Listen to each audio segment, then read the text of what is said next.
Hey everybody, welcome to another episode of Global Games. We really wanted to talk about the Norwegian game scene next because they have some exciting things happening, but since we already started talking about Latin America, we should probably talk about some of the other big contenders for the Latin American market.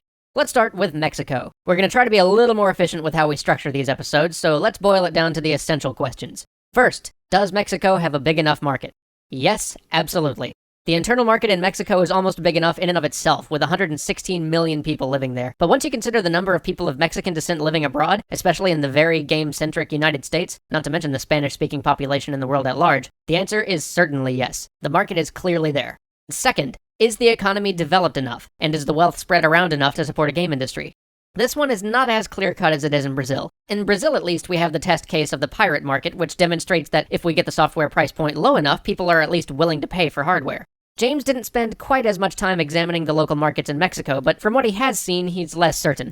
It's clear that there is a very vibrant market for mobile games, as mobile is a place where people are willing to invest in the hardware, and since they have the hardware anyway, they're interested in picking up games. But I'm not sure that the wealth is distributed well enough in Mexico, or that, as a whole, the populace sees consoles as a valuable place to spend a significant portion of their income. While in Mexico City this may not be quite as much of a problem, Mexico as a whole doesn't have as much of its population concentrated in metropolitan areas as Brazil does, meaning that you have less of the urbanized middle class willing to spend money on games.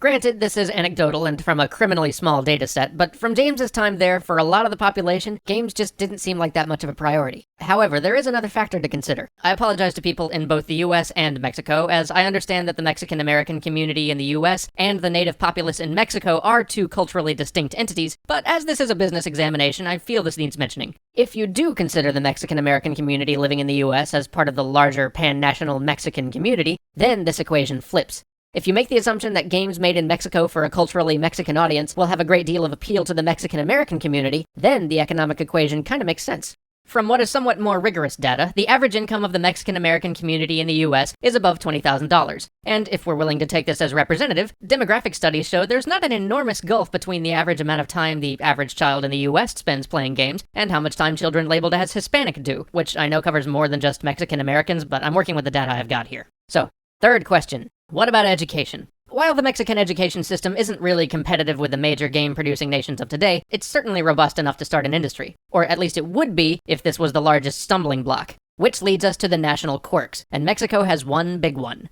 Cartels. Now, when most people talk about cartels here in the US, they're thinking about drugs, but the idea of cartels or semi-monopolistic enterprises extends well past drugs in the Mexican economy. In the entertainment industry in Mexico, many of the methods of distribution are locked down and competitions actively discouraged. This, coupled with the fact that many of the entities currently controlling entertainment in Mexico want to experiment with games but either fundamentally don't understand the business or have been turned off of games by previous unsuccessful ventures in the field, makes this a very tough environment to start an industry in. It's a good market to sell into, but it may be a difficult market to develop in, or as an outside publisher to reach into. Overall, I'm willing to say that of the two possible entities to emerge as frontrunners in the Latin American market, I would guess that Brazil is substantially more likely. But no conversation about Latin American games would be complete without bringing up Argentina and Chile. While I don't believe that either will be the principal juggernaut in the Latin American market, both have very vibrant independent development scenes and will certainly have, or are already having, a significant impact on the cultural landscape of games. Reflections about life like Today I Die or I Wish I Were the Moon, or the wild slapstick of Rock of Ages, provide us with a unique vision of the potential of the medium. We'd certainly be poorer without the contributions of these countries. Both countries have incredibly vibrant, if sometimes financially struggling, indie communities. While they may never churn out AAA titles in the way that the US or Japan do, I think in the coming years we'll see more small titles out of both of these countries that show us a perspective distinctly flavored by the local culture. I think both Argentina and Chile will both end up supporting a small but important development community that'll provide us products that people the world over can be engaged by, but are still uniquely products of those countries and those cultural environments.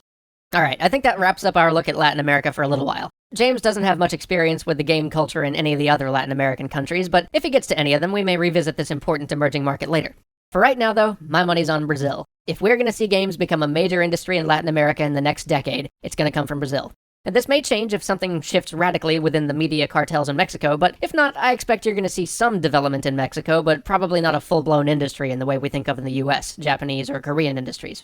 Of course, there's also the very real possibility that no major industry will emerge from Latin America in the near future. There's still a lot of stuff that needs to happen first, but even in that scenario, at least we'll still have the work of some of the remarkably dedicated independent groups scattered around Central and South America.